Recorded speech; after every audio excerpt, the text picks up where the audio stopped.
Welcome to Friday Fish Facts. I'm your host, Ron DeSantis. I just kind of wanted to hop on, talk some breeding fish for profit. I asked my good buddy Ryan here if he would come on, and Ryan said yes. Ryan, thank you very much. Thanks for joining.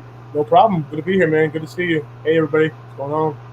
So, I figured who better to ask than Ryan about, breeding for profit. I'm sure you're familiar with his channel. That's Wild Fish Tanks. He used to be called the Lucky Schmuck, but he's changed things up a little bit. He's got a website, which is wildfishtanks.com, where you can buy fish. Ryan, what got you into breeding fish for profit? I think I got into breeding fish for profit because I started doing hustling tanks. I first got into it I just wanted a tank. I wasn't looking to make money, but I just wanted to get something on the cheap. I didn't have a lot of money to put into it. So my first tank was just a Craigslist find that came with some angelfish and stuff. So really early on, I saw there was some deals out there to buy stuff on the cheap at least. I kind of feel like you and I are on the same wavelength as far as what we've got, what we're breeding, what we're selling, buying things for cheap. I briefly asked you this before, is your goal to quit your job, do this? And you said, hey, that's the dream, man. Is that still kind of what you're Yeah, that would be the dream. I'd be lying if I said I didn't see people Corey was kind of already started, but Rob at Flip Aquatics, people like Bob at Steam Farm who recently kind of did it. I'm not looking to necessarily start a brick and mortar store, but it would be cool if something between YouTube revenue, fish sales, working, even if I had to transition and actually worked, now in the industry, and even if selling fish wasn't the only source, but just making the industry full time would be awesome. That'd be the dream. Well, that is a great dream. I'm a little different. I think that if I was doing this for a career, it would be too stressful. I don't know that I would enjoy it as much. So my goal is just, if this thing pays for itself, which with my breeding for profit, with a little bit of YouTube that I get on the side, it covers it, and I slowly can buy tanks. I can slowly buy fish. Now I'm paying for all the electricity in the house, so it's awesome that way. Let's say hello to some folks here, Ryan. Definitely. So I just want to say before we get that, I want to say I think your way is a lot more realistic. FYI, I think it's a lot more realistic and a lot more probability. Anyway. Well, yeah. I'm kind of tapped at the tanks right now, not because that's what I want. Here's the thing. My wife is very understanding. I'm sure yours is as well, right? So I guess technically I got 13 tanks running right now, but it will be 12. One's a tiny little one. Anyway. So no more, I've got 8 tanks in the fish room. No more tanks in the fish room. Okay. So when I started putting things in here, it was we moved into this house. It was an old carpet. I had to rip it out, redo the flooring. So right beside where the 220 is, across from me, that was her office. She wants that to be a wine room with cork, and we'll put our wine in there and all that stuff. I don't think you argued with that too much, though, did you? No, but then she said, okay, you can put a few more tanks in there as well. So I got to get on that. That's gonna be my next project. Okay, that'd be nice. So yeah. So thank you to Brandon. That's Mr. Beast Fish and Things. He shared this out. He helped me fit in a time. There's so many people doing live streams on when I was doing them regularly before. I haven't done a scheduled live stream in about 6 months. This is my new puppy that I've got. This is Mac, also known as Mac Truck. Right there he is. He just came in to say hi. Tampa Tom is here. Bipolar Aquatics is here. Jesse HC Aqua is here. We've got Bay City Aquatics is here. We've got Peplin Creek Aquatics, Tampa Tom, Aquafunk, Terry Lindsay, Tom from TM Aquatics, one of my favorite channels. Definitely. Bipolar Aquatics. Rob93 is in the house. What's going on, everybody? Thanks for joining. We're just kind of talking breeding fish for profit. And another one of the fish that I message Ryan every once and again, and I'd had some rainbow fish, the dwarf rainbow fish. Ryan, why would you say that's not a good fish to breed for profit? We're on the same page for sure. I had some dwarf rainbow fish that I actually got from Tom over at Team Aquatics. Mm-hmm. I've got a lot of enjoyment out of taking those fish and raising them from eggs and bringing them to adulthood and then actually spawning them as well. Yeah. In terms of doing that again and again for profit, I'm going to say it's not worth it unless you really love to. But the time it takes to raise them, it's not worth it for the amount of money at the end of the day. Because at the end, breeding for profit, you're trying to make money, and working at rainbow fish, the price they go for, you can breed other fish more easily for more money at the end of the day. Kind of like $4-ish. That's what they go for around here. $5 maybe. I've seen it for higher by me actually, even like 7, 6, 7. Okay, a bit bigger maybe, or yeah, maybe they're already. You could probably tell they're male or female already. If they're red or yellow. But yeah, it's still. I jotted this down. Typically, when I'm trying to breed something for profit, and shrimp is an exception, but if I'm trying to breed a fish for profit, I'm looking for it to be $10 to $15 plus retail. You know, that's one thing that's nice to have to make, in order for it to be worth your time. And obviously that depends on how much work goes into it. But as a general rule of thumb, something that's super, super cheap doesn't pan out. But if it's what you want to do, that's great. But if you're doing it for profit, probably not best. That kind of brings me to my next point, which HC Aqua can attest to this. In my opinion, guppies are the best. Now, mixed guppies are one of the worst you can do, because around here people are advertising them for free, $1 or $2. But if you get into these specific strains, like, okay, right behind me here in this tank here.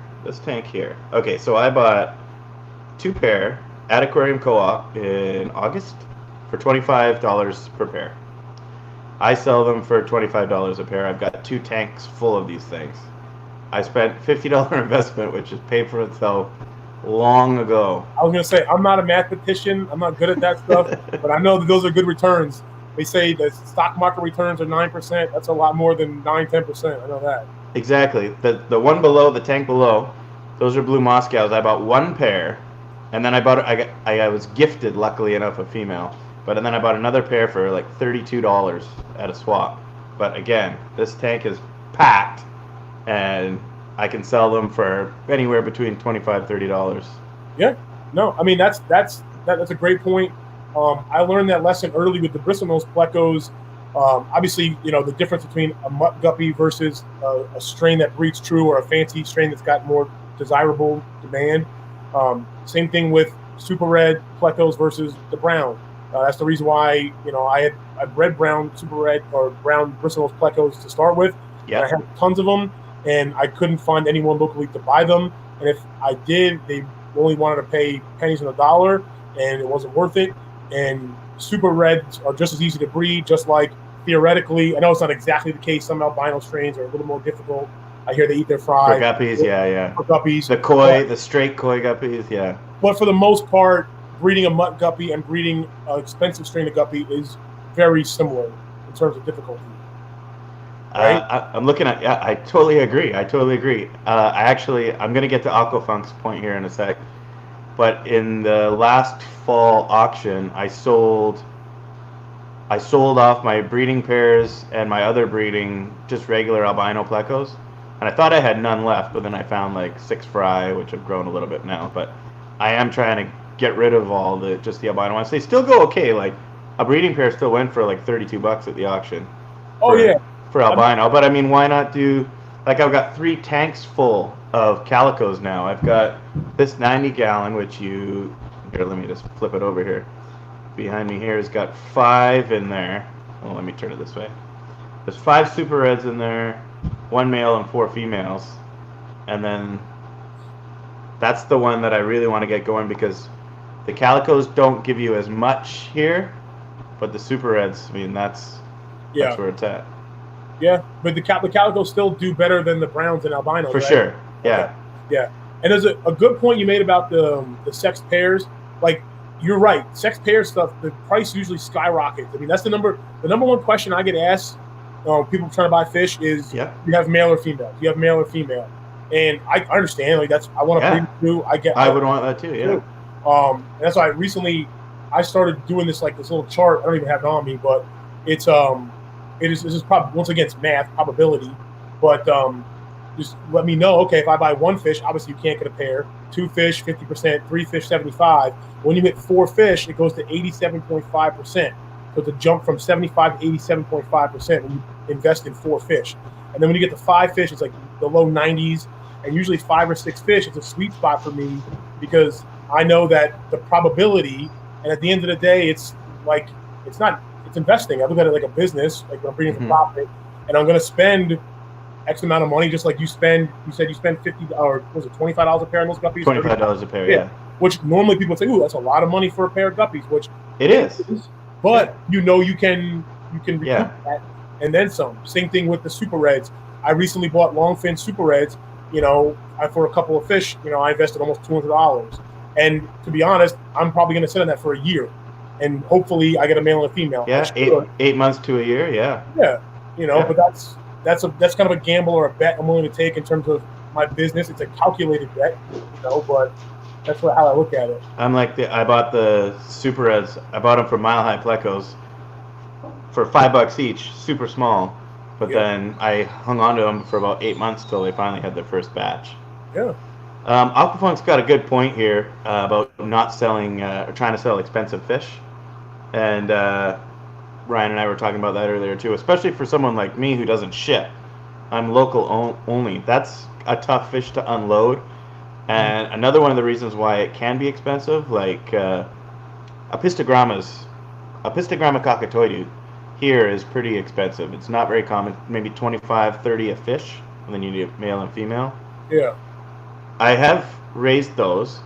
I mean, I've got a hatch brine shrimp every day, and it's gonna until they get to about a month and a half. Then they'll finally take the frozen stuff. Wow, I didn't realize it was that long. Well, it was for me. They wouldn't eat the other ones. I believe it. Yeah, apparently there's something with their eyes, and if the food's not moving, then they can't see it. Oh, wow. Then it takes another 6 or 7 months until you can finally sex them, and that's really when you can sell them because people aren't really in the market for fry Apistogramma cockatoides. Yeah, I've got some Apistos right now. It's another kind of like investment. You got beautiful one, yeah. Thank you, man. I have 2 strains right now. I think we talked about this: the Steel Blues, blue, and then I have the Hongzloy, which, in my opinion, is like I have one male that's like on fire right now. I'm hoping I got a female. But yeah, that's an investment I made last year, and I dropped decent coin on those. And that was wholesale. I got a kind of a wholesale deal for one of the breeders, Andres from BioAquatics, the guy who's Synodontis. Yeah. I know you have your Synodontis breeder out there is Barry, right? Barry, yeah. I got Andres as mine. Yeah. The Barry guy that I had, I went to his house. He's got over 30 tanks. He's bred over 10,000 Synodontis petricolas in his life. And so I've had petricolas for a couple of years, but never tried it until recently. I was kind of talking with Ryan a bit. I pulled some eggs out. I had 6 or 7 fry, and I had them in the Marina hang-on box. And the fry are like half the size of Corydoras fry. They swim out of the thing into the main tank, got eaten. So this time, the next time I pulled them, I got 4 fry. So one of them has died. I've got 3 left, but I've got a little sponge blocking the top of it to keep them in there. So Jesse just gave away his fully grown petricolas. What? They're pretty good coin here.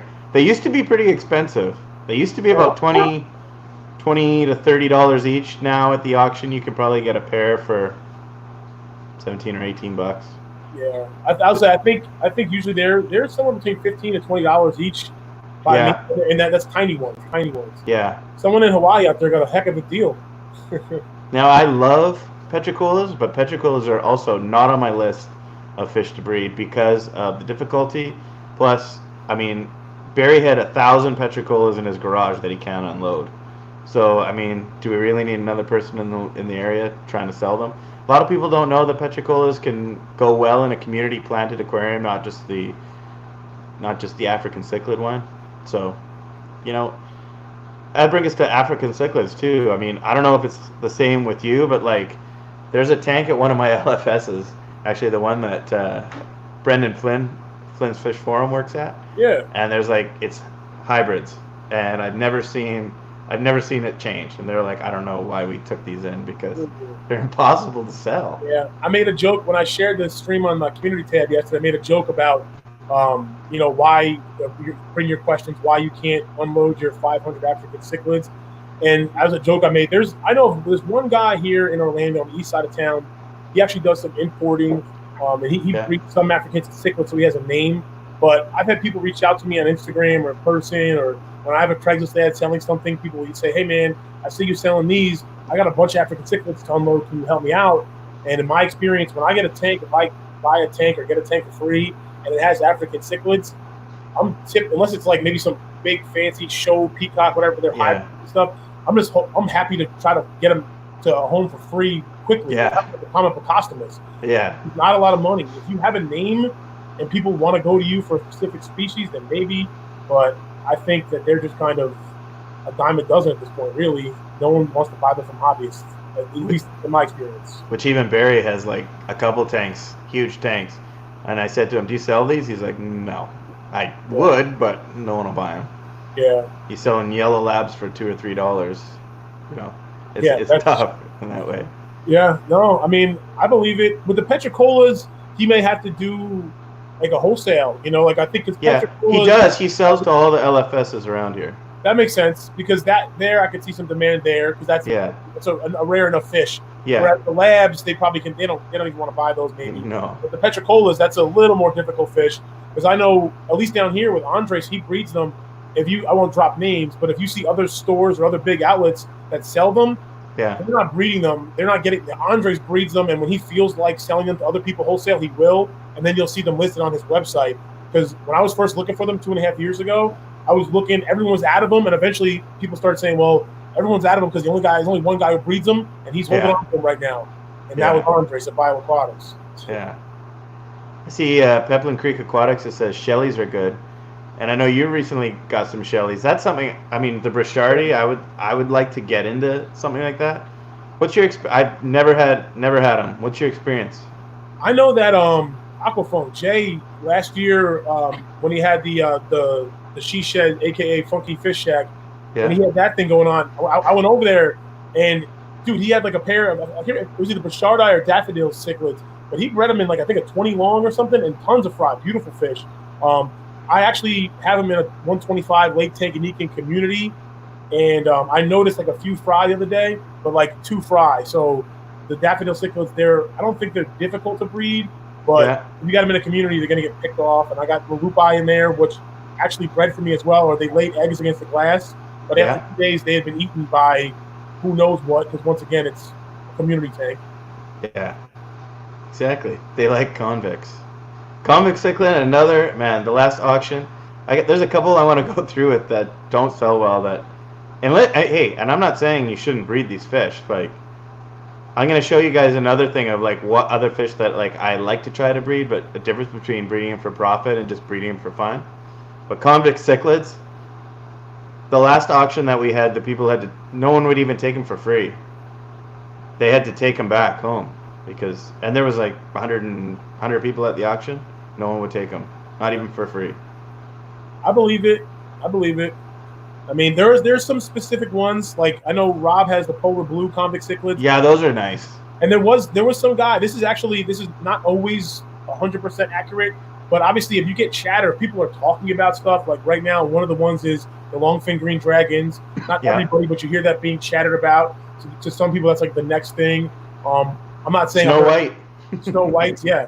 Although, Snow Whites. Although I heard some bad things about the genes not being set on those yet. Okay. So I don't know. I mean, I'm not necessarily jumping into the Snow Whites yet because, like I said, I've heard that a lot of people buying them are spending a lot of money. There's a guy locally who's bought a lot of longfin green dragons lately and a lot of one batch of Snow Whites, and they all died on him. And I trust the guy. He breeds like super reds and calico, so I don't think it's him. Yeah. So I don't know. Another thing is you have to like the fish that you're breeding. Like, I'm not a huge fan of those green dragons. I had an opportunity to buy some once, and they're just not the fish for me. If I'm looking at a green pleco, I'd probably want a green phantom, although that's not something that I could breed. But can you not breed? I know are they not be able to bred in captivity? I know if people can breed those blue-green phantoms, they're insanely difficult to breed. Yeah. It's kind of like the gold nugget. I think there's like 2 reported cases of spawning in captivity. But another one is the angelfish. Now, unless you're talking ultims will still sell. And those are something that are actually really difficult to breed. But if you can breed Ultims, you'll get paid. But so many people now, they like the peaceful community tank that they see angels and they're afraid and they don't want to buy them. That's another hard one to do. I mean, yeah, angels, especially for the home hobbies. I mean, angels are a fish that I think, at least if you talk to any breeders and people that have been in the industry forever, angelfish will always have a home. People will always find a living breeding angelfish on a farm scale. Mm-hmm. But in terms of a home hobbyist scale, it's much more difficult. I mean, there's like the double black angelfish or the veil tail is hard to find. So maybe there's some select species you could, go for like a little more rare, a little more, pricier species. But like once you said, once again, people like the community stuff. I think there's a trend overall to like nano tanks or nano fish, more peaceful stuff, planted stuff. Yeah. I see Jay says if you plan on breeding glowfish for profit, you will be sued. Yes. That is actually correct because they have a patent on them. You are allowed to breed them. You're just not allowed to sell them. Yep. So that is correct, Jay. One thing that I've noticed, I'm still doing it because it's super easy, but cherry shrimp. Cherry shrimp, maybe 4 or 5 years ago, cherry shrimp were maybe $7 or $8 each. Maybe, $7 or $8 each. Now I gotta sell them for $1, $1.50, $2 maybe if I'm lucky. Are you getting the same kind of thing over there? Yeah, I think I still list mine for $3 each or 10 for 25, and they still sell it decently. But I like that's a lot lower than it used to be. Definitely, $4 or $5 wasn't uncommon a few years ago. And I unload culls for $1, or I'll sell them in a package for a little less than $1 on Reddit, which is like, to me, the unsung hero of my breeding fish for profit hustle is AquaSwap on Reddit. It's just like a tool in my arsenal that I utilize to have a market essentially of people. I ship fish. I'm in the United States. With you being in Canada and not shipping, that's not because on Reddit it's mostly shipping stuff. It's not local stuff. Right. Yeah. I do see some people saying some stuff about the angels now. Don't get me wrong, the higher end ones for sure.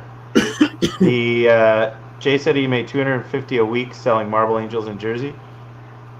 I would say a year ago, maybe a year and a half ago, around here, people were still buying a lot of angels. It's just lately, within the last 6 months to a year, it seems like it's just kind of slowed down a lot. Cichlids 23, what's going on, man? But as far as the shrimp go, like we talked about this kind of with guppies at the beginning, and the regular strain versus the more specific strains, and the Neocorydoras. Like I've got the blues going, I've got the orange rillies going, and those, they're just as easy to breed as the cherry shrimp, but you get more money for them. Are you finding the same thing? Yes, I have reds, blues, yellows, and oranges. Just not the orange really, but the regular oranges. Yeah.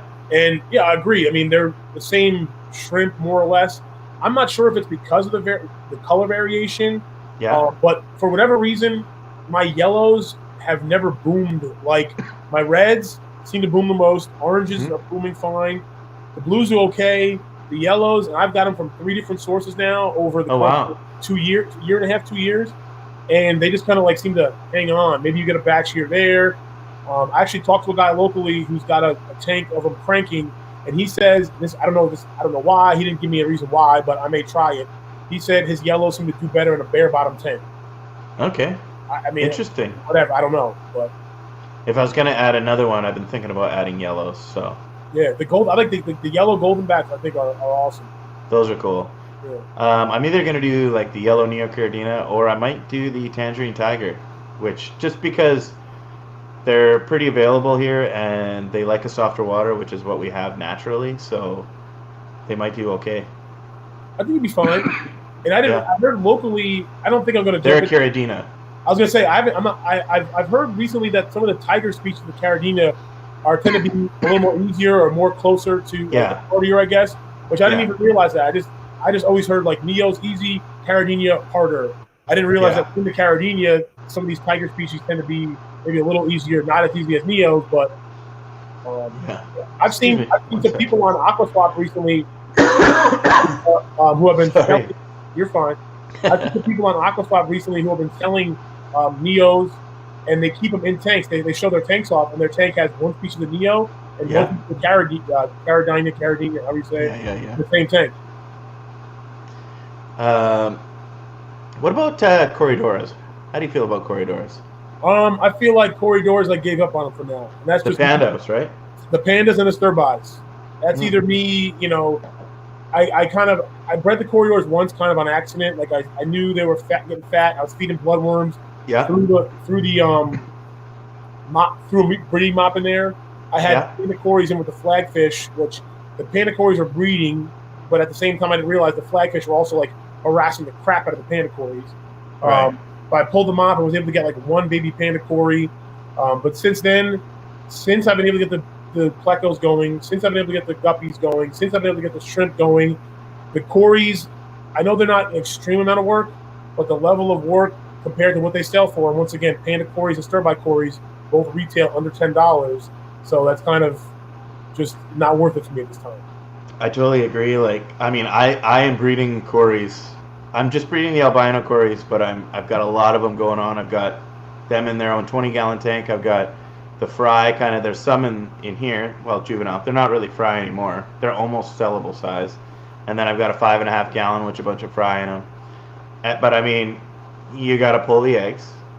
You've got to figure out how to get them to hatch without fungus. Yep. You've got to feed them baby brine shrimp.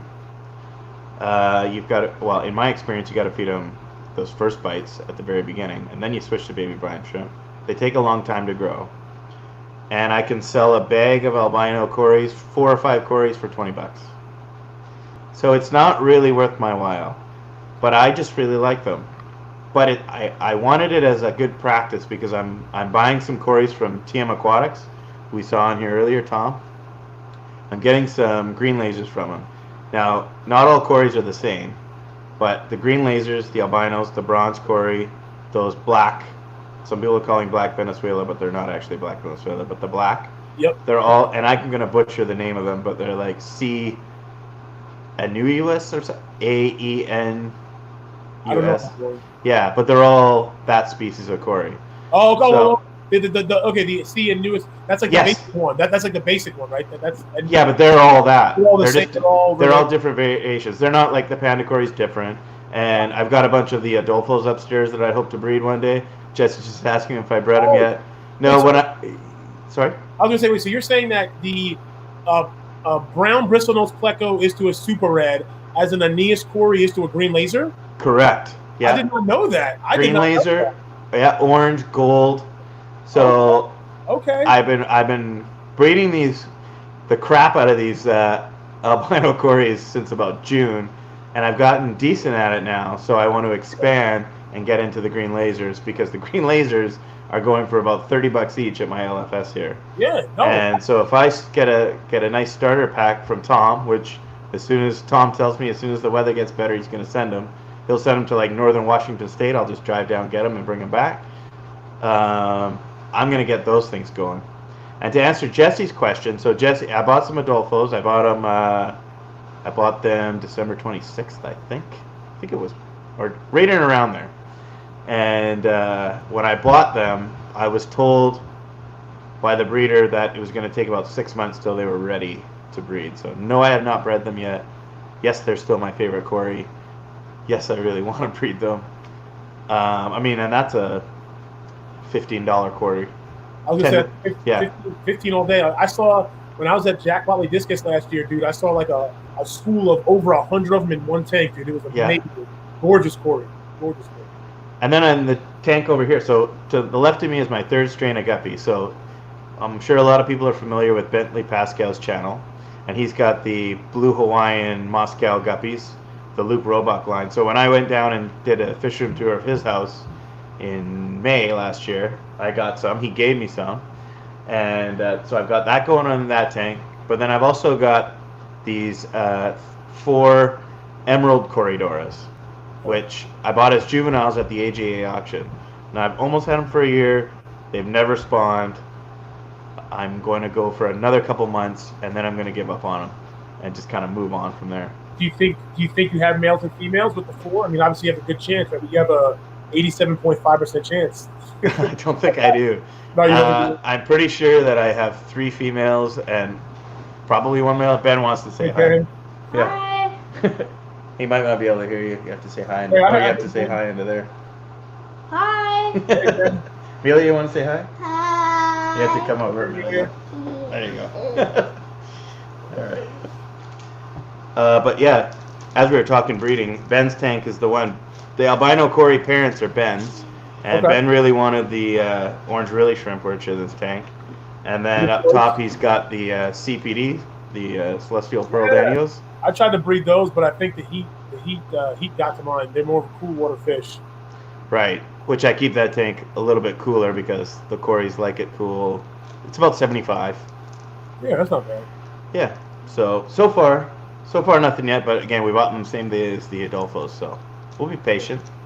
Yeah, you have to be patient, dude. That's like that's the name of the game, man. Like I said, like you buy some fish and you sit on them. I mean, or if you're trying to, I mean, you drop some extra coin for sure to spend money on like a breeding pair of something. You should be like I just bought guppies on Aquabed, and I was ecstatic that they were as big as they were. I mean, they're not breeding size yet, but the female, I'm like, oh, this female's a good size already. I don't have to wait that long, maybe only 2 months. Yeah. Which to me now, 2 months is like nothing to wait to be able to get babies or something. No. Yeah. If anybody, again, like we said at the beginning, if anybody has any questions, feel free to ask us. I wanted to mention real quick before I forget, because I jotted it down too. You mentioned Bentley Pascal and breeding fish for profit. I know that's the topic, but breeding plants or propagating plants goes along with that. I can't speak to that. Very early on when I was like selling some shrimp, I would sell like guppy grass and moss. Now I kind of hoard up on it because I can only grow it so fast. But definitely check out Bentley's channel because there's definitely ways to incorporate plants with the breeding for fish. Just like I like to incorporate plecos, guppies, and shrimp in one tank. If you're more inclined than I am, you can easily incorporate some plants in there. And I know that Bentley's got some really cool videos and stuff like that. I know you got videos about some Java moss and stuff like that. Like I said, he does for sure. Plants, but yeah. I've got some of the fish in this fish room are from Bentley's house, like the yo, what's up, Mile High Plecos, talking about breeding fish for profit. He knows all about that. That's where I got my super red starter set. Nice. But I've got some plants in here from Bentley, the Tiger Lotus.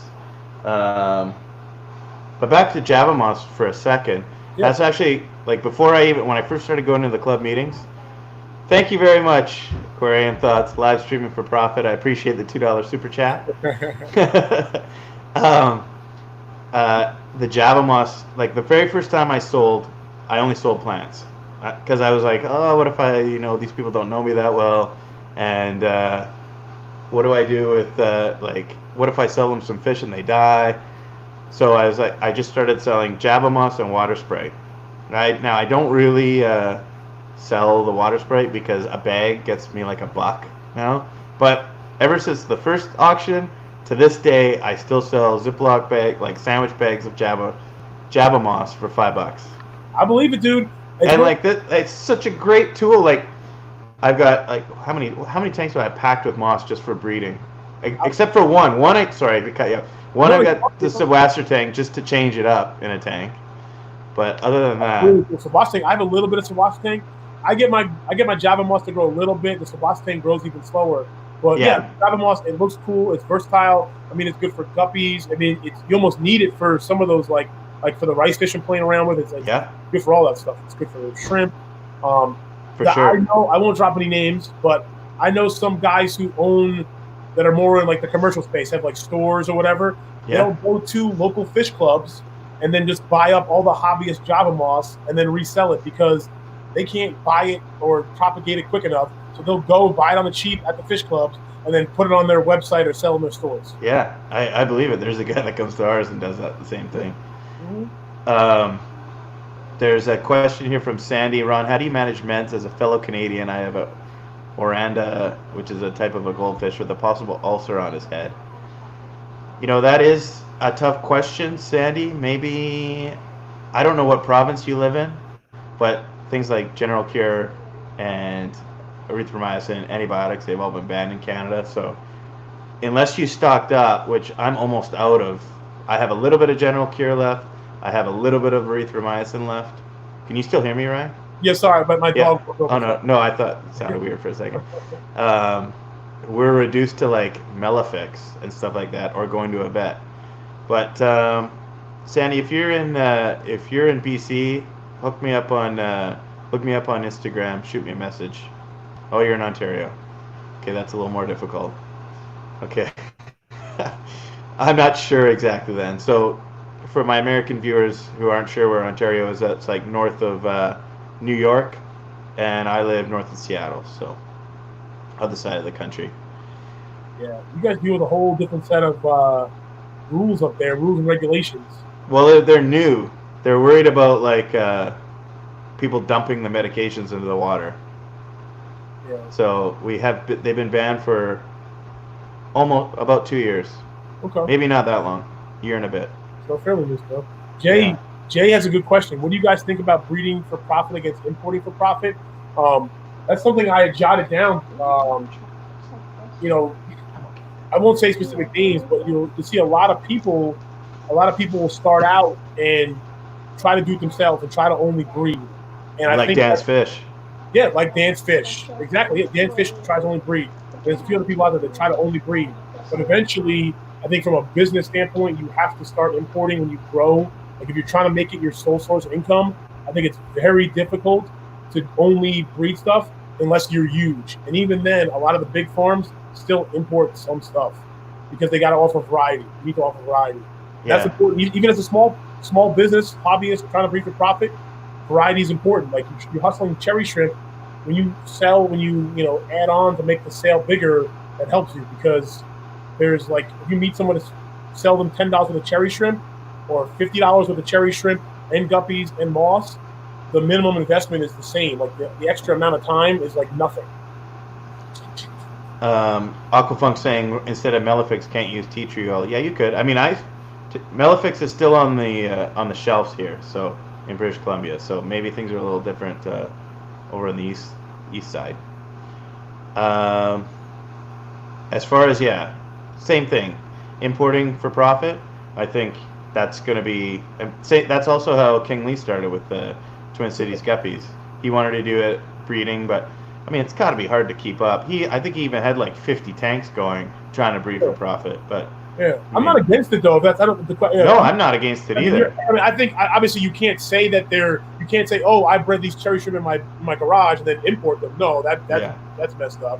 Or guppies or whatever it is. Like you just disclose it. But if I ever wanted to go at this as like, okay, this is what I'm going to do. I'm going to quit my job and I'm just going to do this. Then I would definitely be importing for profit, probably more than I'd be breeding for profit because I just wouldn't be able to keep up with it. And that's just, I actually just, sorry, Ryan. No. There was another tour that I just did, the Canadian Aqua Farm. Man, the discus, the rams, the angelfish, I've never seen. The guy does 100% water changes every day. And the fins are immaculate on these fish. But he breeds some, but now he mostly imports because he's got a house, he's got a mortgage, and you got to get it in and you got to get it out. Yeah. I mean, I don't blame them. Like I said, you just got to just disclose it, do what you can, and then just I think I see Dan's Fish does it. I think Steamfont does it also. Steamfont, for sure. Quarantine, but all do it the right way. Just how Co-op does its store. Bring the fish in, quarantine. If you're going to import them or bring in stuff, try to at least prepare them, make them healthy, fast them before you ship. I mean, that's what I learned a lot from Dan's Fish in terms of shipping fish. Because I mean, I know when I buy fish, even to this day, when I buy fish and I get them in the mail, it's always it's exciting, but it can be scary too. So, making that experience when I sell on Reddit AquaSwap, a lot of times the first time people are buying plecos or shrimp. So, even if the fish die, I can always make it right, but no one wants to do that. So, you go out of the way, fast the fish for a few days, and like I said, whether it's imported or homegrown, do it the right way, and I think you'll succeed better as a for profit. Your name is everything. When you're shipping fish, now when I got them from Michael Trevino there, he had a white powder in there to help with I can't think of what the name is now. Can you help me out with that? You talk about like the white. You talk about like the little square of like to fight the ammonia. So when you open the bag. Shoot, I think it's. I don't use them, to be honest. I think Okay. Tom. I know Tom. Or Tom shipped me when I bought some gold ocellatas. They were in the bags too. I forget what they're called, but I know what you're talking about. Like Yeah. ammonia. Yeah, doing something like that. As far as the co-op goes, though, I mean, he sets the standard, in my opinion, as far as quarantining fish and getting everything, like, he's not going to sell you a fish that he knows is sick. So he sets the standard. I think that's the way to go if you're going to do that. Yeah. Michael also is asking, Ryan, what's your favorite pleco? My favorite pleco? Ooh. I mean, specifically, probably the specific super red males in the tank behind me. We'll go with that. Well, I understand why. That helps finance your fish cave. Yeah. How many tanks you got going in there right now? About 30, but it's about to change. I got a bunch of you count the ones that are empty, which I know is like a big no-no. You can't count empty tanks. But I have like another 12 empty 20 longs that are getting ready to set up because I'm switching up the main rack system. I know Sandy's asking some questions here about salt levels, and unfortunately, I can't answer them for you because I don't know the answer. So, 11 tablespoons of salt in a 55-gallon East Hausen has not helped so far. Should I higher the salt level? I don't want. You know what? I can't answer that for you, Sandy. I'm sorry. I don't know the answer to that. Mile High Plecos also has some new Starlights. I got the 184 the L182 from him, but he's got the L184. These things are stunners. Check him out on Instagram if you haven't, folks. But they're maybe he's gonna hook me up with some of those too. I know he is. They're a species of an ancestress, right? Of a bristlenose. They are, but they're a little bit different. Like they're gonna take, like, when I bought mine from him, he said they're gonna take 3 years till they breed. Okay. And the males are gonna kick the eggs out of the cave, and you're gonna have to tumble them or flow or something. So a little more. Not your regular bristlenose. Okay, but you can handle that. You got experience. I mean, that's next for me. Yeah, you got to think, like, super reds are going for $20 each here right now. Yeah. But like the angelfish, 3-4 years down the road, they're going to be $5 each. You got to stay ahead of it, right? That's the long fins or whatever the next thing is. Like, is it the green dragon? I don't know. Is it the snow white? Is it something we haven't even heard of yet? Yeah, my daughter really wants some L144s. I'm gonna look for some longfin L144s because already L144 is going for $5, and 2 years ago they were going for $15. So is that the lemon blue eye, the L144A or whatever? Yeah. Oh, those are already down to $5 by you. Yeah, for the juveniles. There's so many people are breeding them. See, I guess by me, I mean, I don't know. I typically price, at least I price my calicos, my super reds, and my lemon blue eyes the same.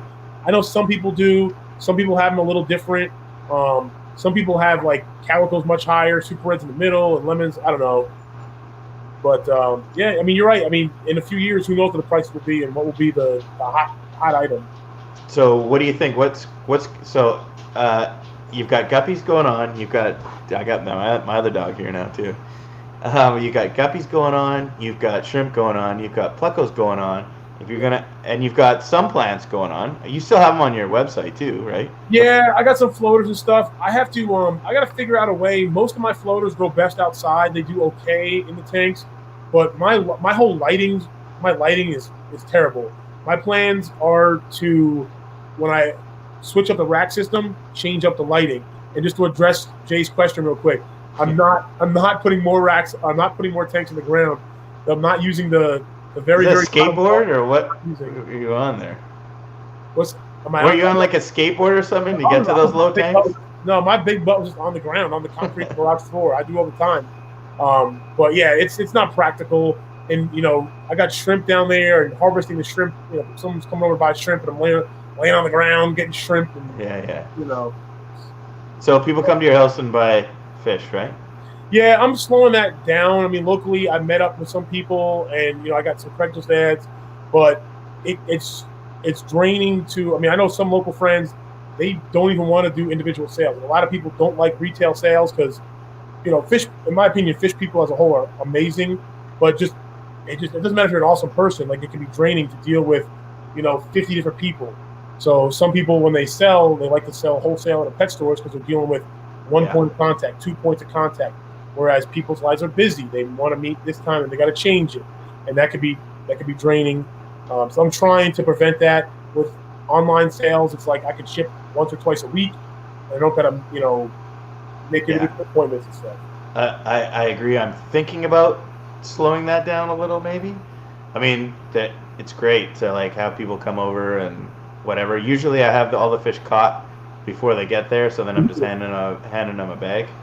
But sometimes people say they're coming and then they don't come, and then they start grinding you on price when they get here. Yep. So I mean, with the wholesale, it is what it is. The auction, hey, 25% of that goes to the club, so I don't mind that at all. That's a win-win. Yeah, that's a win-win. Yeah. Another thing I want to talk about is a little bit breeding for not for profit, but other things that I'm interested in breeding. And folks may not be able to see this. I'm going to try and throw. Now, my club doesn't have a breeding program, so I kind of have adopted myself the Greater Seattle Aquatic Society breeding program. So let me get it here. Let me see if I can share this, and I'm going to show you guys.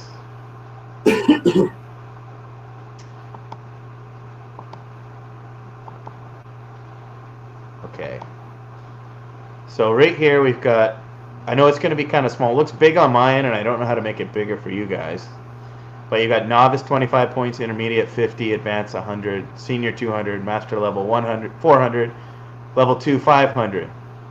So I'm not even at the advanced right now. But that's kind of my goal. If I get these Corydoras going, then that's going to get me. It could actually, if I retally, it could get me there. You have to have at least 10 fry live 30 days. So it's kind of my motivation. I'm really into this. And then you got like your class A, you got 5 points for live bears, white clouds, convicts, any of your foods like snails, worms, stuff like that. Loaches, 25 points for loaches. I get hillstream loaches. Hillstream loaches, you get 25 points for that. I only have 3 babies though, so it doesn't count. Madfish Diva, she's killing it though. She's killing it. She'd be up there. Suckermouth fish, I see the 20 points. I mean, Ryan and I were kind of talking about. If that's bristle nose, I'm counting that for 20 points for myself. But then you got other things like you get 20 points for the brown, then for the albino, then for the super red, then for the calico. You get 20 points for. Well, I'm only giving myself 20 points total, not for everything. I don't know how that works. Okay, so we've got, and then you got a pistogram of cockatoides in the 10, which I find that's rainbow fish are in the 10. Those are a little more difficult than some of these other ones, in my opinion. Yeah, maybe like you got Corydoras at 15. I'd probably put those. Yeah, probably. I mean, I find them a little bit easier than cockatoides or rainbow fish, but again, Corydoras is a broad. Like those albinos that I breed, that's even, they're on the easier section. Yeah. But anyway, I just wanted to share that with you guys. And Otto cichlids are less points than suckermouth catfish. Interesting. Yeah, which is crazy, right? I know they can be bred, but usually it's not that hard. It's not that easy. I mean. Oh, Ron, if you lost me, Ron. Okay, we're back. Okay, you're back. Let me just close this one. That's my first time using the share screen, so let me get pop back there, but we'll come back in here. Okay, so let me get to some comments here. Frankie Fins, yeah, but my club taught me to fast for 3 days before the auction date, and that's what I've been doing for 4 years and never had problems. Yeah, that's good. 3 days is pretty. I usually go 2. I mean, 3 is fine, I'm sure. But I go 2. I mean, they sit in a bag on a table for like 8 hours, then the people have to go home. So, Aquafunk says, I don't like people to come to my house because they want to stay and ask a million questions about fish and YouTube. Yeah. I usually bend their ear too. Like, I'm like usually the YouTube. Yeah. That part I don't mind, actually. Anytime someone wants to come over and just chat about fish, come on. There's only one time, nothing to do with YouTube, there's only one time where, one situation got a little uncomfortable, but this is like over a year and a half ago, and it never happened again, and it had nothing to do with YouTube. But yeah, no, but definitely be careful. I mean, I don't have any young kids or anything like that, so if you have kids, stuff, I get it. I definitely get why you wouldn't want people to have. Some people I know meet people at local meet them at the local store or meet them at the parking lot, whatever. I've done that. I've done that. Yeah, I've met people in a parking lot, stuff like that. Sometimes people, especially women, but even actually, I don't know. But in my experience, it's been more women. I don't know across the board, but they don't want to come to my house. I get it. I'm a 6'7" dude too. They don't know that, but I get it. So they want to meet at a freaking store. 100%. I've kind of found the opposite there. Like, okay. Ryan's sound is funny. It says. Okay, let's see if maybe because I went to that screen. But I've gone to a couple women's houses who I don't know, and just assuming, and there's like, come on in, and they're single women, and you walk through their house, and one of them had her fish tanks in her bedroom, was like, come in my room, and I mean, hey, I like fish, so yeah, no, I'm a married guy though, but happily, but I don't know. I guess it's just the person. I know my wife wouldn't invite people into her bedroom to take fish out, and I sure as hell wouldn't want her doing that anyway. No. But hey man, people have different boundaries. Exactly. It's important if you're gonna sell fish that you know yours and you set yours. Yeah. Frankie Finson, my favorite thing is when someone comes to buy fish and takes it in a bucket, and I help them out. Seeing the fish in daylight sun always gives me an off feeling because they look so dope in the sunlight. Boom. Dude, that's cool. Man, the other day, some guy came over to buy some calico plecos, and I had them like in like a shallow plastic, Tupperware container, and I brought them out to the garage, and it was like, oh, and I took a little short clip because I was like, they just look amazing. So Frankie Fins, I agree with you, man. Very good point. Dan and Ken Aquatics, I love guests, part of the fun of the hobby, teaching and showing them the fish world, for sure. As far as bagging the fish goes, I just save all the elastics and back to the thrifty part of fish keeping hobby. I save the ones that I get, and then I just reuse those and bag them up. Yeah, I mean, I'm at the point where I buy. You buy them, yeah. I was doing breather bags for everything. Yeah. Now I'm at the point where I buy breather bags and I use those just to ship, and then locally, most times, sometimes I use the breather bag locally, but mostly locally, I'll just do like a regular poly bag. But I still tie it in a knot. Like I got to get some rubber bands or something. I still tie it with a knot. Yeah. I got to invest in a sealer. You tie them in a knot. You don't do the elastic or anything like that. I guess for shipping, yeah. Well, for the breather bags and shipping, I think you have to time. You can't do the elastic. It pop off. Yeah. But even for the polys in person, I still do a tie just because I just need to do the rubber band. I've never done it before. I'm sure it's easier than it looks, but I just got to do it. Yeah. We've got Blackie in the house. What's going on, Blackie? Pepin says that I'm making a fish room away from the house to avoid people in my house. All right, that's cool. I mean, if I was doing a business, I wouldn't want to do it at my house. I definitely want to do it away from the house.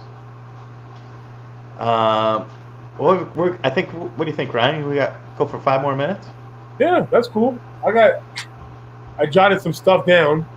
Let's hear it. What do you got? I think we pretty much covered most of the stuff. Oh yeah, that's what I want to say. You had talked earlier about keeping fish that you breed for profit, and also just keeping fish that you maybe you can't breed them for profit. Maybe you can just like them. Yeah. That's what I did was I drew a Venn diagram. Actually, I didn't actually draw this, but in my head I drew a Venn diagram of all the fish that I liked, and then all the fish that I could breed, and then in the middle, I was like, okay, let me keep the fish that I like and I could breed for profit. Sorry, Ryan, I missed that very last part. All right, it's fine. I didn't get the secret password from Amelia. I said in the Venn diagram on one circle, I drew all the fish that I wanted to keep that I enjoyed, and the other circle was all the fish that I knew I could breed for profit and make some money on. And then what's in the middle of those two, then I would say I could keep these. These are the fish I want to try to keep and breed, the ones that I enjoy, and I could potentially make some money on. So I was kind of gearing that way at one point, but then I kind of veered off, and I was going to ask you what's next for the fish cave. Like, what would be the next fish that you try to breed for profit? Yeah, another type of bristlenose or something. Yeah. I mean, in terms of fish that I already have right now, there's not many fish that I'm trying to bring in right now. There's probably 5 or 6 species that I have in right now that I haven't bred that I'm like waiting to breed. And by species, I'm counting like I have longfin super reds, I have longfin lemon blue eyes, I have 2 different types of epistogrammas, I have 2 different types of shell dwellers. These are all fish that I have not been able to breed, at least especially at a for profit level yet. That's the other thing. When you breed for profit, I learned this lesson a few times. You think, oh man, I got like 20 fish, I got 30 fish, 50 fish, 100. That's nothing really. I mean, if you really want to breed stuff, like you need quantities of fish, even for retail, especially for pet stores. I mean, when I started breeding super reds, the guys like 5 a week, 10 a week, 20 a week. I mean, that goes quick. And I only have one breeding pair of super reds. I only have one pair. But they've been able to breed, crank them out fairly regularly. But it's important to know that, like, to make some money, even for a fish that sells for $15-$20, you need numbers. You still need numbers. And I oversold guppies once. I thought I had more males than I did. Sold too many, and you got to keep like quantities on hand. People get, I understand why breeders and stuff hoard up some of their breeding stock. They got tanks. They'll have like 3 tanks that are just breeding stock they won't even sell out of. Yeah. I have I'll have my best-selling ones are in a few tanks, not just one tank. You gotta keep filling, and then what I do, at least my plan is what I'm gonna do with those generations. I'm gonna mix them back, so now they're breeding with fourth cousins, not brothers and sisters. Yep, that's smart. I've got a Jay here telling me, so breeding fish for profit means a lot of culling. What's your checklist for a sellable fish and a stinker?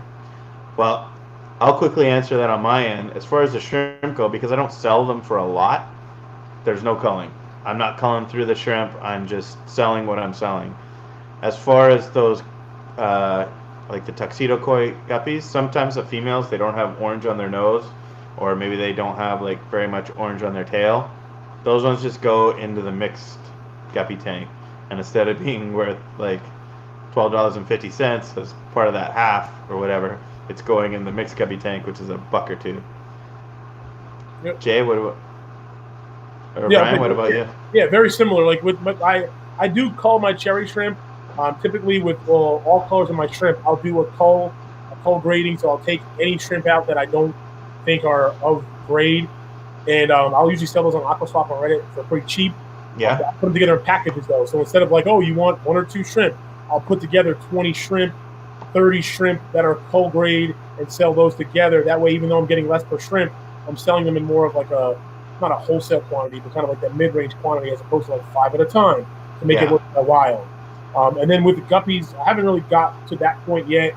But 100 if the strain is breeding true, if there's bent spines or the female or male don't have the exact coloration, same thing. It becomes a guppy now that's going to sell for a cheaper price. Yeah. As far as plecos, only one time out of I had 6 or 7 batches of super reds and maybe 10 batches of calicos and a handful of lemons, whatever. I roll those fish, I don't know, a few thousand fish maybe. I've had one cull pleco, I call them zigzag or kink. Yeah. Tail's kind of like that, kind of kinky. Yeah. But that's the only, and he's living in the 125. Yeah. But that's the only culling of plecos I've ever seen. Like I said, at one time I saw one with a little kinky tail. I've never called a pleco either. Yeah. Yeah. So, is what it is there. We got some people just kind of sneaking in here at the end, and thanks everyone for watching. If anyone has another question for us, we'll be happy to answer it. We're kind of coming right into the end. We've been on for almost an hour now, so. That's everything. I think we've touched on everything. Yeah. Oh yeah, your license. Get licenses. That's another thing. Get licenses. I won't go into that story, but I had some officials at my garage when I tried to sell some plecos on Craigslist one time that didn't have a license. So if you're gonna do this, make sure you have licenses. That's very important. Okay, so you don't need a license here. So find now, if I was gonna sell them, I have to my YouTube income, I have to declare that as part of my income for the year. Yep. And same with I'm not doing it to the amount. I'm sure I should be claiming my breeding for profit. I am. Turn this thing off. But we don't need a license here to just kind of sell on Craigslist or whatever, or little groups. I know Facebook's banned it now. It used to be super easy just selling on Facebook, but check out a guy I met locally. He introduced me to Band. There's an app called Band. I never heard of it, but he invited me to a pleco group, a guppy group. I think a lot of them are USA only, but there's stuff on this Band thing that people went to when Facebook stopped. Yeah, I'm an expert on it. I don't know too much about it. Yeah. Ryan, what do you got next for a video coming up? I'm actually not sure. It's either going to be, I got 2 videos planned. I got an unboxing of some stuff I got from the co-op and Pleco Ceramics. And I got a video that I went to the Tampa Aquarium Society last year, and I got that. I got to finish editing that. So I'm not sure which one will be. That was like two or 3 months ago, right? Yeah, that was a while back. And I think you mentioned in one of your recent videos you were dreading editing that. I got I think 40 or 50 plus different like video clips. I mean, it's gonna be awesome. But I had filmed so the unboxing I did, it's 3 different videos I took. So they're a few minutes each, whatever. Yeah. And people who are editing and YouTubers, whatever, you'll get this. But I have like 3 solid clips to work with. But when I went to the Tampa Aquarium site, I took so many short little videos and stuff. And it's all, after it was like a week or 2 happened, now it's like I don't remember anything. So I got to put the puzzle back together. But I got a question from Jesse. Is Ryan going back to, well, first of all, yeah, Ryan's channel is not Lucky Schmuck anymore. It is Wild Fish Tanks. And Ryan, you going back to live streaming? I don't know, anytime soon, probably. I don't know if I'm gonna get a schedule. With the live streaming and the 2 videos a week, and then the holidays hit, it was just I bit off more than I could chew, to be quite honest. So I want to get back to it. I may switch up the format also because that's who I am. Like I'm a freaking prepper, not in the sense like that, but I didn't want to do it. If I wasn't gonna be super prepared, I wouldn't just go live. So I either gotta change that about myself and just say screw it, I'll just go live and just hang out, or prepare more and maybe do them a little less frequently. But I'll be live again, but I don't know exactly when and how often yet. Hey, when I was doing the weekly interviews, I'd spend hours back and forth, pages of questions to make sure I could fill it. So I mean that was fun. I'm just kind of. I was able to. I really wanted to do. This is my first live stream of 2020, and I don't have any more in the works. So I'm not in a position in my life right now where I can commit to doing this on a regular basis. Just because, I mean, both my kids have been in this video. I coach, both my kids' baseball teams. I coach my son's soccer team. We're busy. We've got the fish room. I still like watching everybody's videos.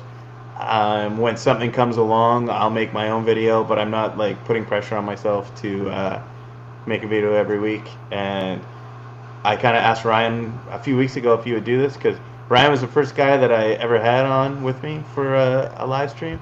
And it was me. It was just me.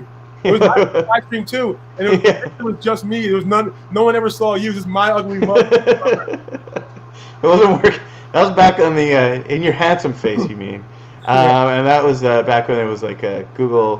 What was it called? I forget that old stream. Anyway. Google Hangouts that they stopped now. Yeah. Anyway, this was fun, Brian. Thanks Great again as always, man. I really appreciate it.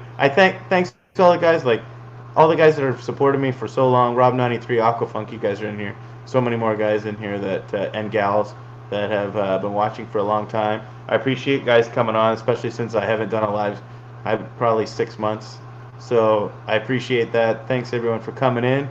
I don't think I'm going to have a video on Friday, but I'll probably have one for the week after that. I'm going to go check out this. For work, I have to go over to Victoria, which is on Vancouver Island.